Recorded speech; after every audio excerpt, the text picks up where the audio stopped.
Welcome to the It's UATL podcast, your guide to Black culture in Atlanta. I'm Naja Parker. I'm Nedra Rowe. I'm Deasia Page. Well, hello, ladies. I bet we haven't had any food yet. No, we haven't. But what's the best meal you've had this week so far? I tried this seafood place called Fly Seafood. Is it called Fly? Don't get me to lying, like I always say. It's like takeout. It's a Fly Seafood market. So most of the time it's like in, gas stations. Yeah. But it's pretty good. I saw it on the Talk. Come on, Talk. And they have, some good snow crab legs and noodles and, seafood boil. So you tried it or you? yes, I had it. Yes, Okay, it was good. The snow crab leg boil with noodles and eggs and all that. Okay. It was good. Like, it wasn't great, but it was good. Nedra, what about you? I'm gonna go with something that I'd like to eat since I can't talk about something I've actually eaten. And it's that sandwich at Zaddy's. Yes, the Zaddy's chicken. Is it Caesar? The chicken Caesar salad. Chicken Caesar sandwich. Yeah, salad you're sandwich. right. Mm-hmm. Yeah, I really want to try that. It's gotten rave reviews here at the newsroom, and I need to. Have y'all had it? I have had it. I have not. I've had a different sandwich on their menu. I think I had like the tuna melt or something. You remember liking it? Yes, I remember more so it was a little expensive, so that's why I haven't returned. But it was, filling. Yeah. That was my experience too. Expensive but filling. Yeah. Yeah. You like the chicken Caesar salad sandwich. It's a weird name, right? It is a weird name. Saying it right? And it's possible that we're putting in too many words. Okay. That sounds right. I could be wrong though. That sounds right to me though. Is it worth my time? Do I need to go get it? It's just the chicken Caesar Zaddy. It's officially called. Yeah. This is starting to sound like that other place that starts with a Z. What's that place? It's at, wait, I got to find the name of it. Zaxby's. Oh. You been to Zaxby's? I have been to Zaxby's. Okay. So that's what this is reminding me of with all the Z's. Okay. Now. I can see that. Anyway. All right. Mine would be Cecili's. I went earlier in the week and they serve these kale wraps that are delicious. And they have the names though. Are a little suggestive. Of course. The one I had is called the punani. Oh. But it's made with kale, couscous, corn, avocado, tomatoes, sun-dried tomatoes, a little bit of raisin. Yeah. It's stellar. It's really, really good. And usually I get a full wrap, which lasts me for 2 days because it is a little pricey. So I try to extend it as much as I can. Well, this week on the show, we're talking about Deasia's interview with Kandi Burruss and how she's working through her recent divorce. Plus, we'll tell you why we can't stop talking about Cheyenne Bryant. But first, it's time for the rundown of Black culture news in ATL and beyond making headlines. Deasia, what do we have first? Yes, so we have some sad news. Legendary R&B singer Peabo Bryson has died.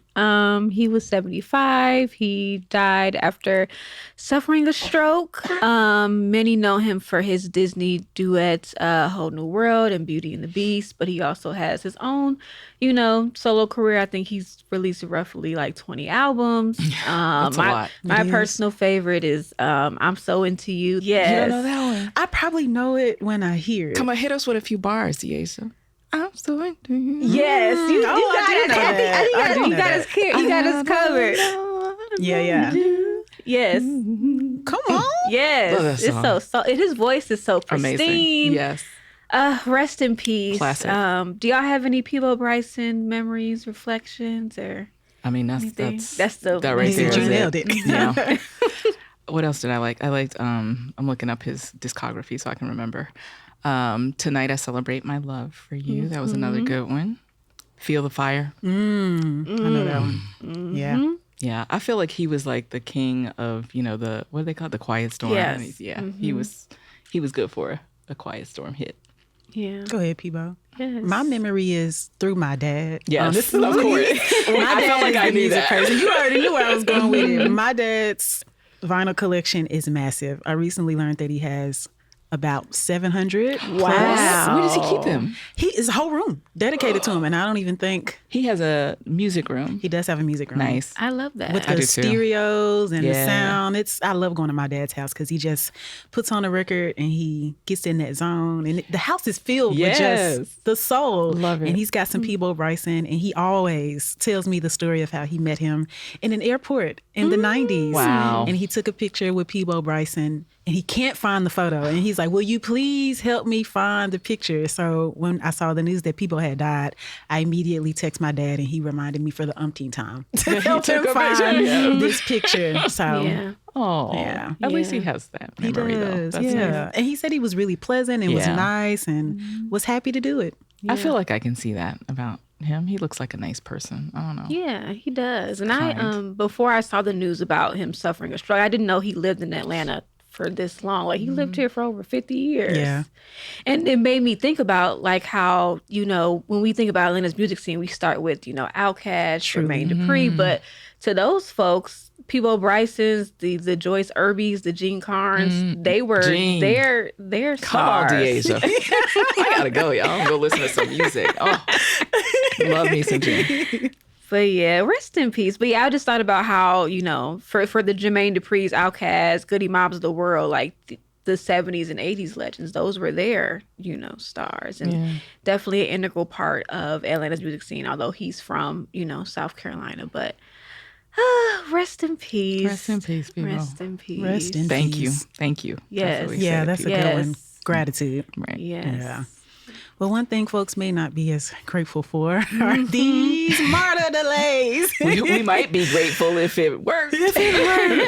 So in MARTA news, the agency has delayed the launch of its new trains. The new trains were supposed to be ready to go in early June ahead of the World Cup, which is right around the corner, but the trains haven't gone through all the safety certifications. So there's been a stall. MARTA has been working with this Swiss train manufacturer called Stadler for this project, which costs $707 million. Stadler is a lot of money. Tax dollars. Stadler is supposed to be producing over 200 new rail cars for MARTA, and they're supposed to be the first new rail cars in more than 2 decades. So it's a big deal. And there's been a lot of back and forth about who is at fault. MARTA sent an email last August, and it was a stern email. They sent it to the company. A year ago, they were pointing fingers. A year ago. Well, that's important to note because they were supposed to be ready last August. So this isn't the first deadline that we've missed. So when they missed the August deadline, MARTA sent an email and said, what's going on? They even threatened to pursue $1.3 million in damages because of these delays. And MARTA said Stadler has not devoted enough staff to the safety and testing process. But then Stadler is saying, and I hope I'm saying the name right, Stadler. Stadler is saying that MARTA didn't provide enough track access so that they could properly test the trains. And they're also saying that they canceled a lot of the testing time. So it's like the Spider-Man, like, Now, who did it? Who done it? did it? Right. Now, y'all know this World Cup is like damn near tomorrow. Yes. So really will we have is. new trains by then? Who's to know? Wow. Doesn't look like it. Yeah. That's terrible.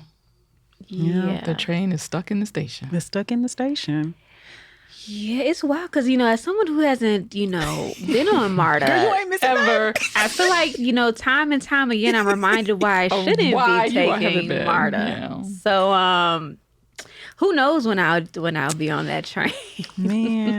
I feel like it was the one moment where we could have seen MARTA rising to the occasion, so to speak. And once again, I feel like everybody's like, here we go. Same old stuff for MARTA, It's the expected. or whoever it is, Right. whoever's at fault, But it's like more of the same. So that's disappointing. Well, moving on to some more dismal news. I don't know what's happening today. This week. But the nonprofit newsroom, Atlanta Civic Circle, has announced that it will be shutting down due to funding challenges in what we all know is an increasingly difficult environment for news media. They focused on solutions-oriented journalism. They were often writing stories about housing affordability, labor rights, local government. And they covered stories like the unionizing of Starbucks, the negligent landlords all across the city, and challenges that the public has had in making their voices heard in City Hall. So the executive director, Saba Long, said that the organization tried to find ways to diversify its revenue, but they did not have the same leeway as private sector organizations do, of course. There's a lot of competition for donor dollars, and the public isn't as interested in news so much, and maybe not willing to pay for it. Yeah. So their hope is to archive their content, and maybe some of the funders will come together and endow a housing beat at one of the more legacy, I guess, news outlets in Metro Atlanta, or possibly one of the other Atlanta nonprofits, which include Canopy Atlanta, Atlanta Community Press Collective, Georgia Recorder, Atlanta Voice, and Capital B. As Solange says, I'm weary of the ways of the world. And so every time I see a dismal headline about the state of journalism, I'm just like, can you get out of my head, please? Yeah. Because it's like a constant thought for me. So it is unfortunate. And I think I read that, with this loss, there isn't really anyone like holistically covering housing in Atlanta now, for sure. which is sad. It is. I mean, it's an important beat. It's an important issue. I think that we hear all the time that people are concerned about it. They were filling a gap. I also feel like the other thing is a lot of nonprofit. There was a point where we thought nonprofit newsrooms were the solution. Yeah. And I think now we're saying, well, those may or may not work out too. I'm sad about that. I was having a conversation just earlier today with a fellow media colleague, and he was wondering if he should come on down to Atlanta for some work. And I was honest. I said, well, it's a lot going on in the industry everywhere, but of course I can speak specifically to Atlanta. And this was just another example I had to share with him. Hey, what once was an opportunity is no more. Right. Well, I guess we keep on keeping on. I don't know. I don't have a good answer for that. Yeah. So I guess maybe a to be continued on what do we do. For sure. All right, y'all. Now it's time to get into our main segment. So today we want to talk about Miss Kandi Burruss. Our very own Deasia Page recently sat down with the former Real Housewives of Atlanta star to talk about her divorce and the heartbreak that inspired her one-woman show, I Do, I Did, I'm Done. In part one of Deasia's interview, Kandi starts by talking about why she chose this format to tell her story. So let's take a listen. Why like a one-woman show like format for this type of project? Well, I decided, because it's I Do, I Did, I'm Done, I wanted it to be about me, and that's why I did it in a smaller venue. Because before when I did, like, say, for instance, when we did The Dungeon, I brought on other guests, we did it in bigger venues. And this time I wanted it to be more intimate because it's obviously what I'm talking about. I mean, if y'all ain't heard, I got divorced recently after 12 years of marriage. It was 2.5 years. So like we was together like 15 years. So this is a weird time for me. So I really wanted it to be intimate. I wanted it to be an intimate setting where like I could really see the faces in the room. So my divorce was finalized at the end of March. And I knew I was going to do it before the divorce was final. The crazy thing about divorce and trying to plan your life is like some of it is getting planned for me because now, with your parenting plan, you got to do that, switch off 1 week on, 1 week off, or whatever. So now I'm like telling my team, okay, cool. If this is because I live by a schedule. That's how I am one of those. If it ain't on the calendar, it's not getting done. So now I'm like, okay, I'm just going to plan like, the time that they're at their dad's house, then I'm going to load them days up. And then the days they're with me, then I'm going to use those days to, chill more. And I want to go to a point that you mentioned earlier about turning some of your pain or emotions into art. When did that become a habit for you? I didn't realize it was a thing. Because as soon as I saw the flyer for the show, I was like, this is Kandi all day, or like she does this all the time. Right. I didn't realize it was a thing until, people said something about, probably about the Dungeon Show. They was like, oh, she's always turning lemons into lemonade or whatever they were saying. But if I really have to think about it, that's something I've always done, because even when I was younger, the songs that I'm writing, I can think about some of my past boyfriends based off of songs that I wrote. I can go back and be like, hey, ladies, he got to go for Desi Child. Be like, yeah, this dude inspired that. That's why, they may not have known it. But I'll be like, oh, this is not it, like, what y'all think about this? But it based off of something that I had went through, you know what I mean? Or, oh, so good. But that was a time in my life that, it was like real moments, you know what I mean? So I've always done that. And it wasn't intentional. It's just, I just feel like when people are creative, that's where we pour our emotions into. Yeah, and I know the show was a no phone zone, because I definitely brought this notebook to the show. Oh, okay. But why was it that you just want to be more intimate, or? Well, mainly because those videos that I had, the clips of the videos that I had put in the show were so personal. I didn't necessarily want somebody to video the video to put it online. So basically, when the drama first started happening in my relationship, I was at a place where I didn't know if I wanted to just figure it out or work it out, or if I just wanted to be deuces.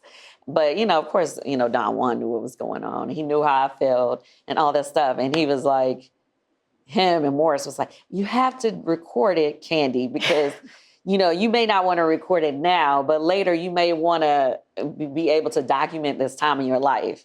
When we decided to go ahead and do this show and make it this intimate thing, we decided we would cut clips of it into the show. Yeah. Now, how have you been able to heal, from the divorce? Because I know in the show you do, reveal some infidelity, but how were you able to heal from that? I don't think I'm healed. Okay. I don't. I mean, it's still kind of, it's like less than a year, huh? Since it happened? Oh, yeah. It's been less than a year. It's, I'm not healed. No.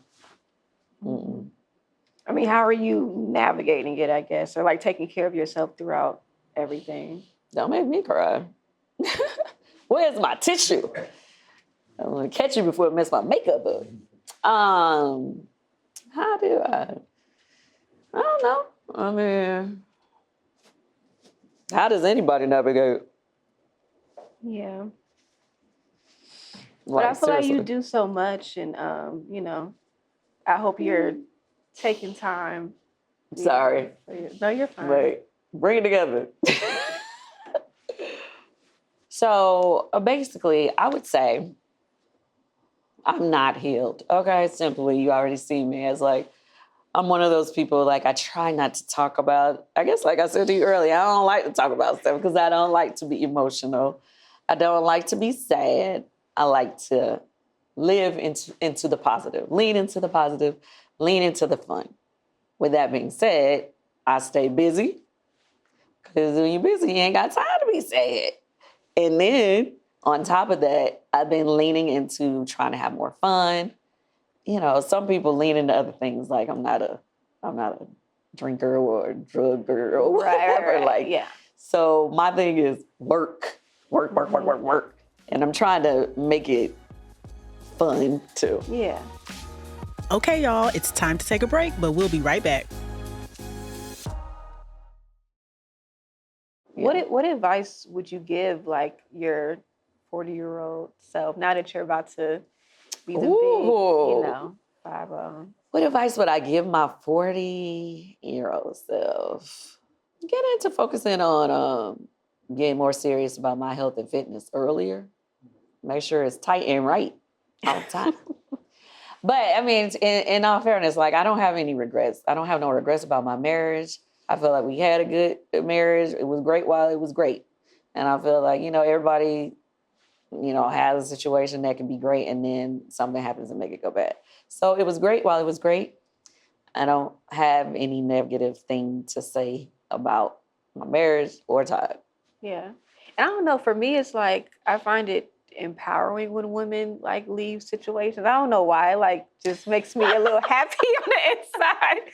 Cause it's like, I feel like y'all free now. Not that you were not free before, but it just feels, and I never want to celebrate the disillusion of a family or whatever, but I feel like for women especially, like, it's sort of empowering to me, at least, when they choose to leave a situation that no longer serves them. Yeah. Okay. Well, in all fairness, I've always been that woman. To give you I'm a child of divorce. Like, both of my parents have been married multiple times. I don't want to put their business out in the street, but a lot.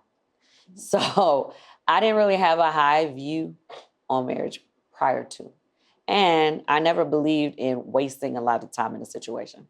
So I didn't even date that many people longer than 2 years, because I feel like you can see if you can really get along with a person not in the first 6 to 8 months, for real. I do believe that in marriages, women do put a lot into it, or pour a lot into it, meaning especially if you are a woman who works as well.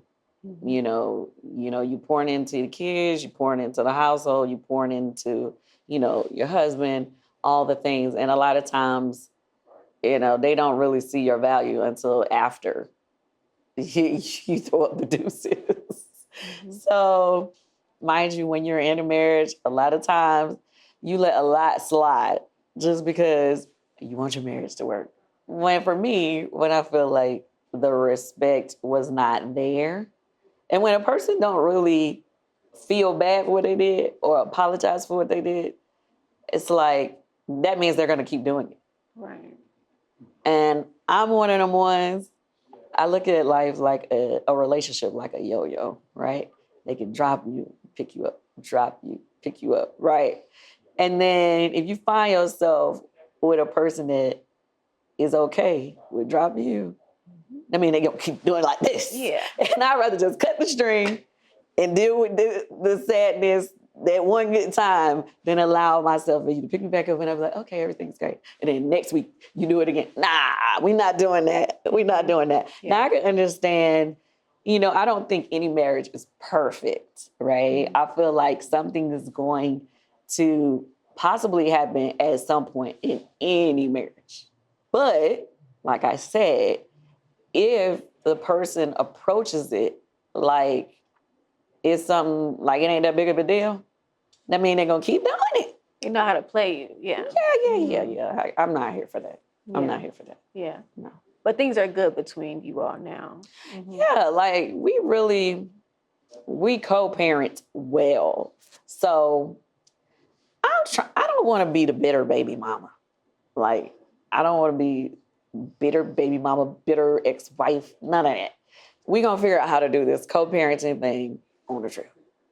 There was one line from the show. I don't know if it was like a song lyric or something you said in the video, but it was like the pain had a rhythm and she learned the beat.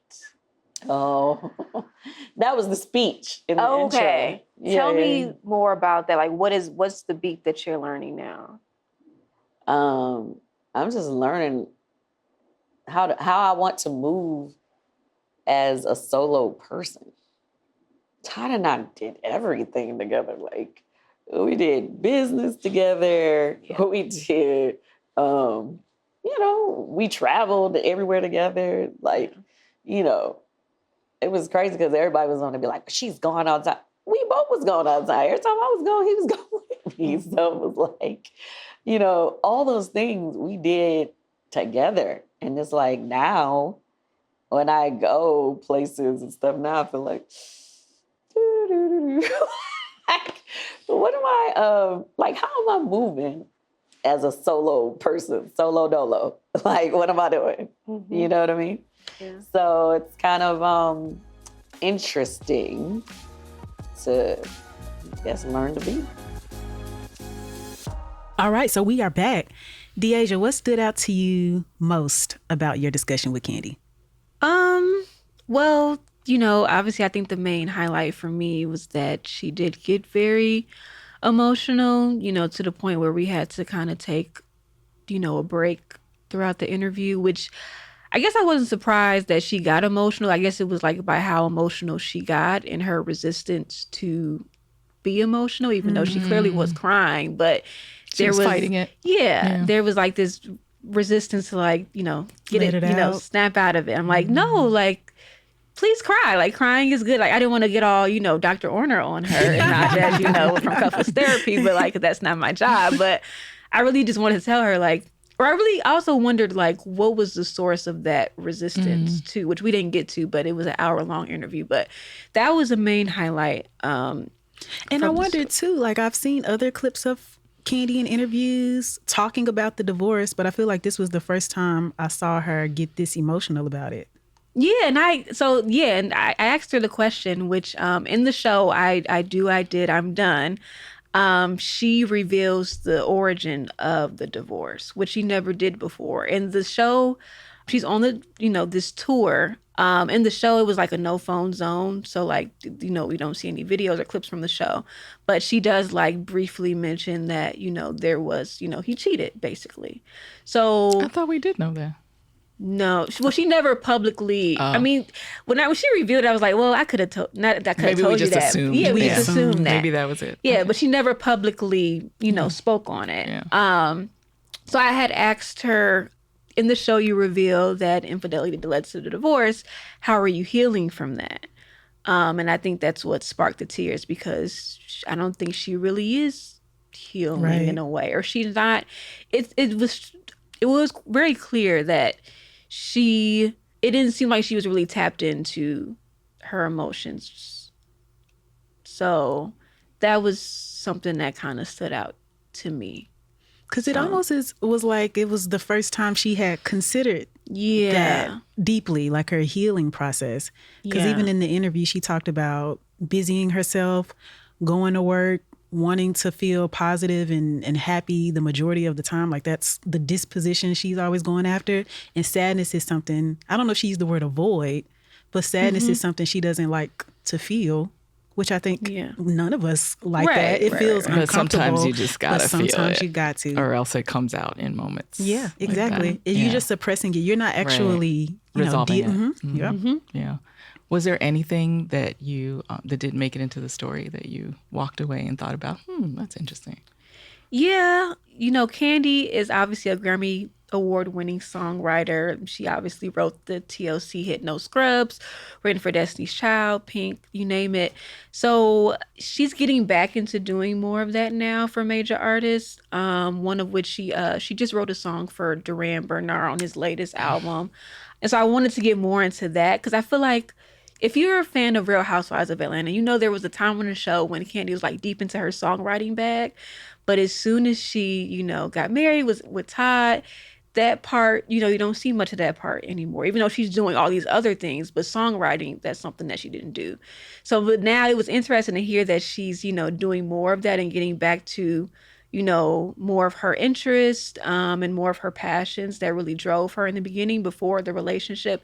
And it reminded me how sometimes some women often lose certain aspects of themselves that were integral to who they are as a person when they get in relationships, especially with men. And that's something I wanted to, we talked about it a little bit, but not in depth. But it was just interesting to hear that, now she's getting back into her songwriting bag. So. And we also know this isn't Kandi's first time using art to talk about her life, right? Mm-hmm. Yeah. That's kind of her thing, because she has the, years ago when she got engaged to Todd, they did she did a play that premiered at the Rialto actually, called A Mother's Love. And it was about, all the drama between, her mom, Mama Joyce, and Todd. And the play was loosely inspired by that. And then later, when she was facing allegations of having a sex dungeon, on Housewives. You know, that whole Phaedra lie, and Portia was involved. Portia Williams was also involved in that whole thing. She did a burlesque show called The Dungeon. So Kandi does, you know, she turns her pain into art. Didn't she do the sex toys too? Yeah, she had. Yeah, that's when she a line somewhere around there maybe. Or I don't, the sex toys were earlier, okay. before Todd. Wait, like So, but yeah, she's yeah. She turns her pain into art. She's not new to this. Yeah. Mm-hmm. Why do you think this interview seemed to really resonate? Because it picked up everywhere. TMZ got wind of it. All these different national outlets really gravitated to it. Yeah. Well, I think, like I said, she no one had really reported before that it was infidelity that led to the demise of their marriage. And also, like, their marriage and divorce, highly publicized, well documented. They had a marriage special on Bravo. And we've kind of like followed their relationship from day one. Like, they met on the show. Ty was a producer on Housewives, and that's how they met. Because I could also appreciate like her very honest answer of I'm not healed. I think that's also part of why it resonated. Because there's, you know, a lot of ways you can go through that journey. It doesn't look the same for everybody. And the fact that she was at least present enough to know that she still had a ways to go resonated with people. I think that's the thing I like the most about Kandi is she seems very authentic. That's why I've tended to like her as opposed to some of the other of her former co-hosts. And I appreciate you being human right back. You said something like, I hope that you take some time for yourself, like in the midst of being so busy with work and being a co-parent now and figuring out your new life. Take some time to actually process these really big emotions. I also just want to point out that when someone allows themselves to be vulnerable like that, it's a mark of a great interviewer. So kudos to Aisha. Agreed. Moving on. So, Deasia, what do you think Kandi's story illuminates about divorced women? I think it's sort of like what I said before about how often some women, I'm talking about cis heterosexual relationships. So there's going to be like a very heteronormative answer, obviously. How some, you know, women, when they get divorced, it's like a rebirth in a way. Because you feel like some women feel like they've lost different aspects of themselves because you're always so tied to, like, you give so much of yourself to this man or to your family or whatever. And I think that's a very pretty universal feeling. I mean, because even Kandi was saying that how, you know, a lot of women, you know, in marriage, you know, they, you know, give so much and you don't really feel valued until it's maybe too late. And I think that's a, you know, very universal feeling. Yeah.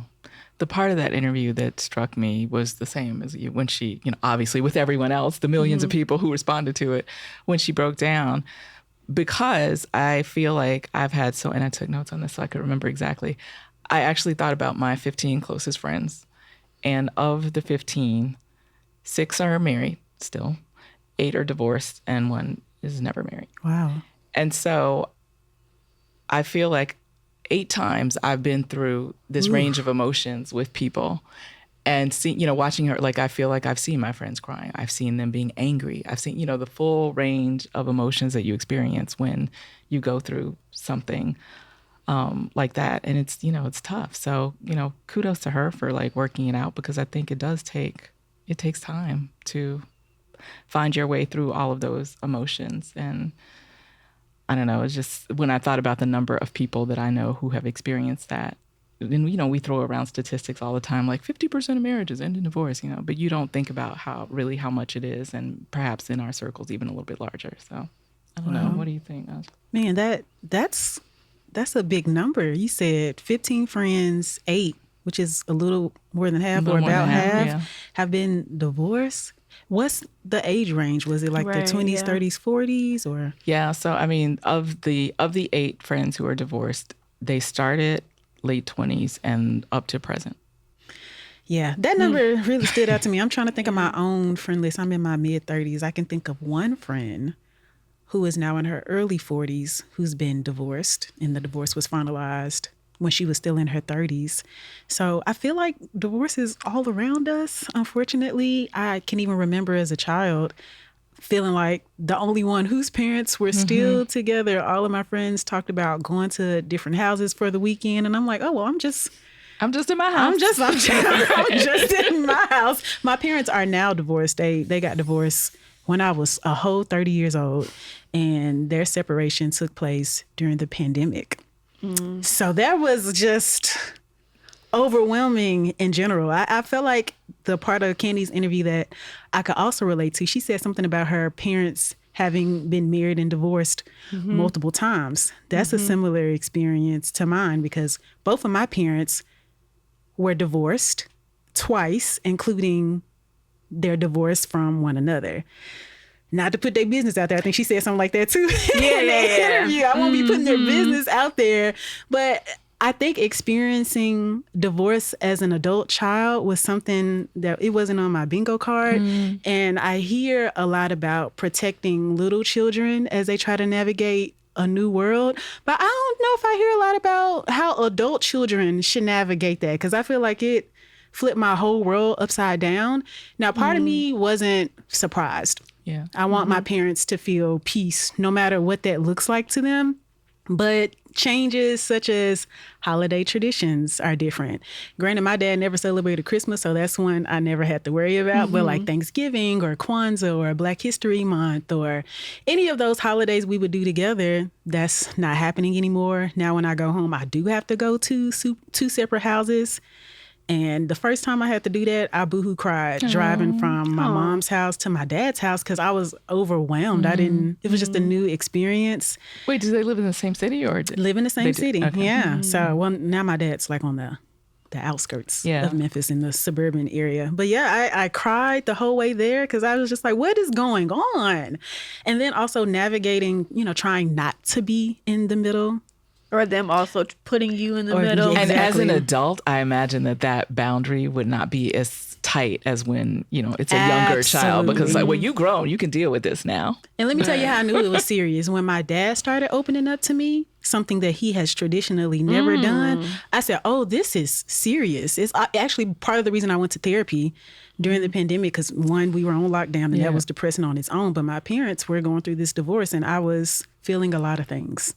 Wow. And I needed help managing all of that. So I wish we would just have more conversations about how to navigate your parents breaking up when you were a full-grown adult, because that's hard too. Right, regardless of age. Yeah. The pandemic was rough on a lot. That was a lot of folks. They did. Yeah. How do you all think that perceptions of divorce have evolved over time? Because I feel like there's still, even though, like we've all just said, but there still seems to me to be shame, like Kandi, trying to suppress her emotions and feeling like she's okay, she's not, there's, I don't know, it seems like an element of shame still. What do y'all think? I can believe that. I'm reading this book, and you know what? It's a little related. The book is called, I'm gonna screw up the title, The 7 Husbands of Evelyn Hugo. Oh, I love that book. Okay. So she gets married 7 times. I'm not done yet. I got like 60 more pages. But she described maybe her first or second marriage. She didn't see it as a failure. She just saw it as something that didn't work out. And I feel like that particular narrative is something that's evolved over time. Even though we kind of still get stuck to seeing divorce as a sign of failure. Sometimes, or did Kandi say that? Maybe I'm confusing all the things, but sometimes the things just don't work out. And I think maybe older generations are going to stay married no matter what. They know they set these vows and these promises that they refuse to break, which sometimes means they're enduring hardships that they don't need to endure. And I feel like we're evolving in a sense that breakups need to happen sometimes for your mental health, for your peace, so you can get to a life that's better for you. And that's not a bad thing. Yeah. Yeah. I don't know. I love No, I'm playing.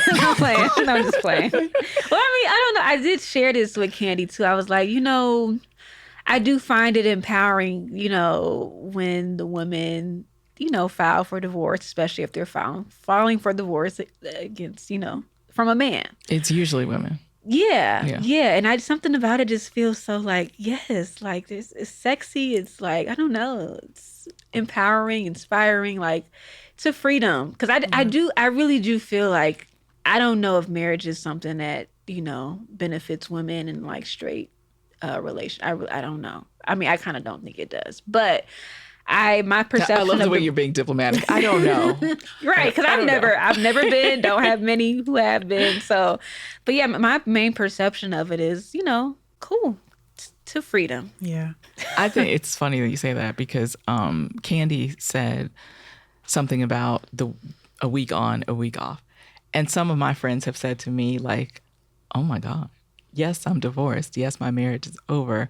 But it's really nice to have a week where I don't have to be responsible for little people, or whatever. So like the kids are going from one place to the other. And so you do have time where you get to think about, you and do things that you want to do and put yourself first. So I thought that's something that I feel like recently people have been talking more about in that arrangement, as opposed to looking at it as, oh, I have to shuffle my kids back, like what you're talking about from your perspective of it as a child, having to go back and forth. But I wonder how your parents feel like, well, you're an adult, so it doesn't count. I was out the house, before that then. didn't count. Yeah. But, but I feel like they might have, when you are still responsible for a young person and you're looking at I get to have free time again, or, I don't have to worry about, taking care of another person for whatever block of time is in your agreement, Yeah, my friend the friend that I mentioned who's gone through divorce has a setup that way where it's a week on and a week off, and we plan our social time. Right. Oh yes. Right. Yeah. Right. So like she was saying that she works during the week, Kandi, like she piles on the work, and so I think you start looking at that as like free time that you have. So. But back to your point about, it's mainly women, in straight relationships, that file for divorce. Why do you think that is? So, my thought about it now, because it wasn't always that way, right? But my thought about it now is that because they can, because you have the wherewithal, the means, the opportunity to do that now as a woman, whereas, in the past, not too distant past, I think many women felt, like you're saying, they felt trapped, like especially financially. Like you can't figure out how do you maintain everything by yourself when you're getting paid, pennies on the dollar compared to men, how does that work? So I think now there are just more women who are able to sustain themselves, to see a path for themselves outside of marriage, which, makes me think that maybe our attitudes towards divorce are changing a little bit because, you see people finding themselves again. Yeah. And often at late stages. I had stats from something that said, okay, so statistics say that Black adults have the highest divorce rates. But when you look at data, we got this from the National Center for Family and Marriage Research at Bowling Green State University. It honestly showed that the rates were actually kind of the same until after age 45. And that's when you started to see the rate of divorce among Black men and Black women starting to leap ahead of other ethnicities. So I think, we talk about what does it look like for women? What does it look like for men? What does it look like for African Americans? So when you start breaking it down, I think that you have to look very carefully at what the data is showing because it isn't always the snapshot view of what we have. Like there is something also empowering about just not staying and not compromising or saying, oh, we should work it out, or just immediately leaving when, there's a sign of trouble. Like in Kandi's instance, she actually said that it wasn't solely the infidelity that led her to file. It was also how he reacted to it afterward because he was being very passive about it and wanting her to just kind of move on from it. And he was like, oh no, because if you're going to do that, you're going to know that you can continue to play with me, manipulate me. So no, I have to cut this off because you're not really respecting me. And I feel like there's a lot of power in doing that because people could say oh, well, let's move on and we'll get over it. But no, we're going to deal with this. And if you're not going to deal with this in a way that makes sense for both of us, then it's time for me to go.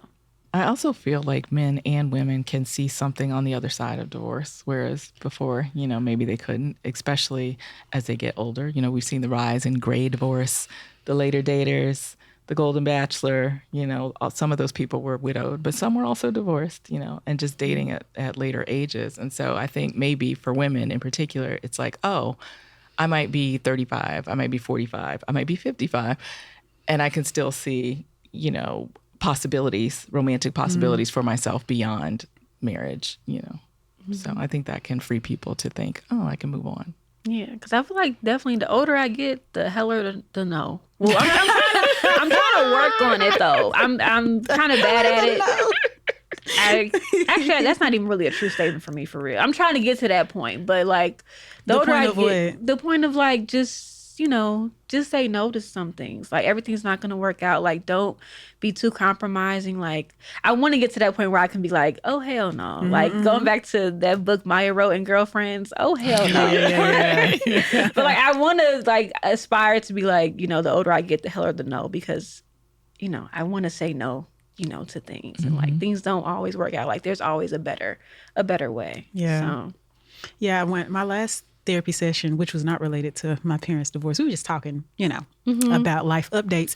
And she said something like, I see so many women in my sessions who have this dream for their life that they don't get to achieve because they're stuck in a situation that doesn't fit that. And that kind of made me sad. That is sad. Yeah.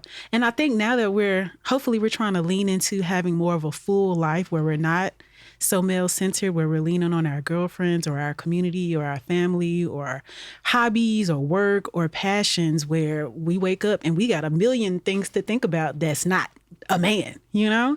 So I hope people kind of lean more into that. And I think on the other side of divorce, people can really sit with that a little bit more. Like, oh yeah, I forgot about all these things I used to do. And I think there is value in being a full human being with a full life, even before you get into a relationship. Yeah. And maybe you don't feel like you have to compromise those things because you learn how to say hell to the no. Yeah. So before we let you guys go, it's time for Rent Free, where we talk about a story that is taking up real estate in our minds. And this week, Dr. Cheyenne Bryant is taking up a little space in our brains. As many of you may already know, Dr. Bryant is under investigation by the public, I'm going to say, for her credentials. There is speculation that while we understand she is for sure not a licensed therapist, there's some concerns that she is misrepresenting herself to the public, to her followers, to whomever, that she may have qualifications that she may or may not have. The biggest question is her doctorate. If it is, in fact, legitimate and completed, she has not been able to produce a dissertation or a diploma, or even, as some people said online, any pictures in a graduation ceremony, anything. And the reason people are concerned about this, which, it's funny, but it's not funny, because the reason everyone is concerned is because if you are someone who is representing yourself as a mental health professional, then there are certain qualifications that you would want to have and to share with people and to not misrepresent. So while we understand that she is not licensed, she has acknowledged that, we want to understand why she is then calling herself doctor. It has been a trademark that she had since 2018, but trademark is not schooling or a degree. But Dr. Cheyenne Bryant has been a trademark. That is her trademark. Okay. Yes. So, there are a lot of questions here, which many people online are trying to answer. And when the conversation goes online, it all just blows up. So that's what's been happening. Any thoughts about that, y'all? It also seems like a conversation that won't die. It will not. I feel like it's been going on since April. Yeah.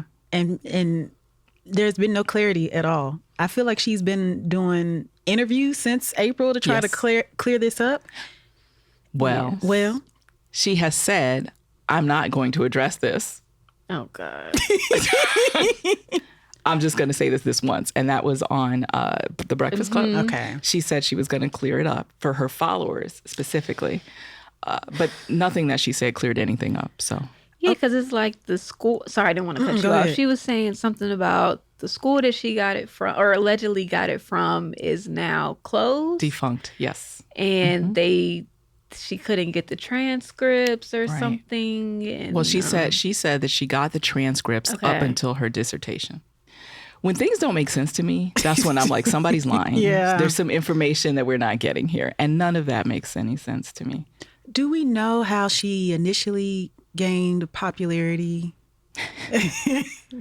Well, I have no idea. I mean, I was introduced to her via this viral clip on Cam. I almost said Cam Kirk. Cam Newton's. We like Cam Kirk. Cam Newton's podcast, Funky Friday, where she was sort of, I guess, doing this pseudo like therapy session with him about, him having 8 kids with 3 baby mamas. And again, let's use that word therapy very, right? Pseudo, Like, I don't even like to use that. Yeah, make sure the pseudo's in there. But yeah. Yeah, and then, I don't know. It went viral because he was saying a lot of like dumb stuff. And then her, I don't know, advice or counsel or whatever was also like didn't make sense to me. Like she kept saying things like, oh, like you're creating broken homes because, you're not a present father. You're not like with these children all day. I'm like, well, you can still, you don't have to be like in the home to be a present father. So to me, hearing her speak often gives me like, she's like very religious, like uses like biblical speak to kind of, I guess, mask whatever ignorance she may have in the therapy department. Like she uses words like high functioning, feminine energy, alpha, like all these buzzwords that are like synonymous with like this Hotep-ish type. She said Hotep-ish. I feel like she believes in like the nuclear family unit. I don't know what her thoughts are about on gay bullet off. Like she might be against that too, given what she said about Teray. Like, I don't know. It's just she's not giving. What did she say about Teray? Yeah, that was part of the fracas too, because he posted the interview that she had with him, and I want to point this out too. One of the things that bugs me is I feel like she has pointed to these public conversations that she's having with celebrities or semi-celebrities as sessions, therapy sessions. And I'm like, you don't hold public therapies. I mean, this isn't like, you're not Dr. Orna. You're not, you know what I'm saying? Like you're not. And so she's saying, no, this is evidence of everything that I'm saying. The fact that I was on Cam Newton's show and I, she said, I don't want to misquote her, but she basically alluded to the sense that she had achieved some success in her conversation with him. But what is success to her? Like, what does that really mean? I don't know. Yeah. Because there are no standards, because she's also said that she doesn't want to be beholden to the actual standards that you would have to be held to if you were a licensed therapist. I struggle with this one because, like we were saying earlier, we take mental health very seriously. And, I'm on my 3rd therapist, and it takes a lot to find one that you really connect with. It's almost like dating, trying to find the right fit. And I remember when I was going through my journey, I was interviewing the people, and I don't know if that's the journalist in me, but I was interviewing the people that were possibly going to be helping me through some challenges. I want to know about your schooling. I want to know how many hours you've completed. Yes. I want to know what these letters mean behind your name. Because there's so many types of therapies that you can practice. You can do talk therapy. You can do, what's the somatic? It's just like psychoanalyst. It's a range of stuff you can do. All she had to do was pick one and stick with that. But now you are a pseudo therapist or a life coach. Or all she had to do was be a life coach. She didn't have to put doctor in front of her name, because I think when you do that, you're working in the mental health space, or at least adjacent to it. And putting doctor in front of your name creates an expectation, I think, in the public of what you can do or what you are equipped to do. And that's, to me, that's basic. You know what you're doing. Yeah. Everyone knows, So some of the comments that people have had over the last month and a half have been, well, it's not fair to hold her to a standard that you're not holding people like Dr. Phil or, Dr. Oz or Dr. Zeus. Yes, that was in there. Dr. Dre. Wait a minute. Are they for real? Oh, gosh. So, my sense on that, my response to that was, okay, obviously we're not talking about trademarking, but we are, because that's what she did, right? Yeah. So there's a trademark of something where you're not working in a field where anybody would mistake what you're doing as you're being an expert. And then there's people, I do think that Dr. Oz and Dr. Phil had their credentials examined. I don't know if y'all remember that, but even though they are or were licensed and practicing, people still ask questions about them, because when you put yourself out there as a celebrity or pseudo-celebrity, there are going to be questions about what your qualifications are. So I think that's what she's facing now.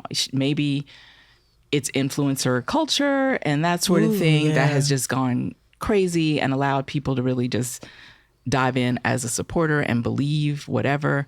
Maybe she is just for entertainment purposes, but you don't need to be saying, I'm a doctor. And she has said, I'm a doctor.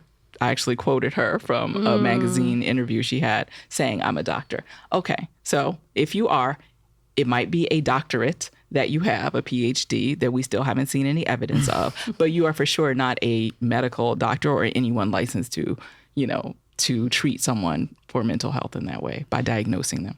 Yeah, because that clip with Teray, it was like a resurfaced interview from like, I don't know, conversation maybe from last year or the year before, but they were talking about gentle parenting or something, and it seemed like she was kind of against it and Teray was for it. Right. And then I think it came to a point where she kind of kept trying to cut him off, and he was like, please don't do this, like we've talked about this before, blah blah blah. And then they get into an argument, and she calls him things like softy, like you're tapping into your feminine energy right now, like all these types of like, it's just it is a lot of like homophobic like language, and in ways that would be diminishing to someone that you're talking to. And I don't even know like I don't know Teray's sexual orientation or anything like that, but calling a man like softy or like that's very pointed, right? So I don't know. I'm like, well, you clearly cannot be advising anybody on mental health the way that you're talking right now. Yeah, I think it's dangerous. I just don't want people to think that this is what a licensed therapist looks like or this is what their practice should look like. I hope people can distinguish her from the real. Yeah. I mean, I think that's kind of the question is, can they? And I think there are enough people who are upset about her representing herself this way that she should rethink some of the things she's doing. I mentioned the AJC's recent investigation on risky medicine, and they've been looking at service providers in the wellness industry across Georgia and seeing some of the same things. There was a doctor in Marietta who, well, I hesitate to say doctor because, that was the label, but there was no licensing that was happening at this particular practice. Well, that person ended up removing her website and making her Instagram private. I don't know if it always was, but it's private now. And so to me, there's some reconsidering of what is happening there. Whereas Cheyenne Bryant has doubled down and just been like, no, I'm not, this is it. I'm doing what I'm doing. And I only have to answer to God, not the rest of you. Well, one thing they teach in therapy is accountability. Yeah. And I'm not seeing it here. You can say that I was wrong and that I have new information now and that I'm working off of that. But she hadn't done that. So the doubling down, I don't know if she's practicing what she says she has learned in her training. Right. Mm-hmm. The other question that came up, of course, was, why would anyone in Atlanta care about this? And I think it's important to point out that a year ago, we designated March 6th as Dr. Cheyenne Bryant Day. No, we didn't. Yes, we did. I was going to ask, is she from here? No, she's not. So why? Because she's done a lot of events, I'll call them, here. She also considers this to be her second home, I guess, because of the reception she's received here. So to me, there are a lot of people in Atlanta who have followed her or are following her who deserve some answers. God, and that's not even surprising, unfortunately, given the state of, influencer in Atlanta or influencing in Atlanta or whatever you want to call it. Just... That made me mad, Nedra. You should have left that one out. Cheyenne Bryant Day? For what? To celebrate. Yay. Is that your birthday, March 6th? What's your birthday? Thank God. Hallelujah. My God. My birthday is March 8th. Okay. Which is the same day as International Women's Day. Gotcha. Yes, okay. That's much better. Oh, thank you, Jesus. I don't want to share. Yes, please. Well, that is all we have time for today. Until next time. Bye. Thanks for listening to It's UATL. UATL is a source for Black culture and community in Atlanta, powered by the Atlanta Journal-Constitution and its supporters. The show is hosted by Nedra Roan, Deasia Page, and me, Naja Parker. If you liked the episode, be sure to follow us and leave us a rating and review. It really helps. It's UATL wouldn't be possible without our lead producer, Isabel Kirby McGowan, and producer Kara Schillen. Extra support from Ron Williams. Our executive producer is Gavin Godfrey. Megan Nadolski is our senior producer, and Samantha Stamler is the head of audio. Special thanks to Janelle Davis, the managing editor of UATL for the AJC. Want more UATL? Be sure to join the community at uatl.com. See you next week.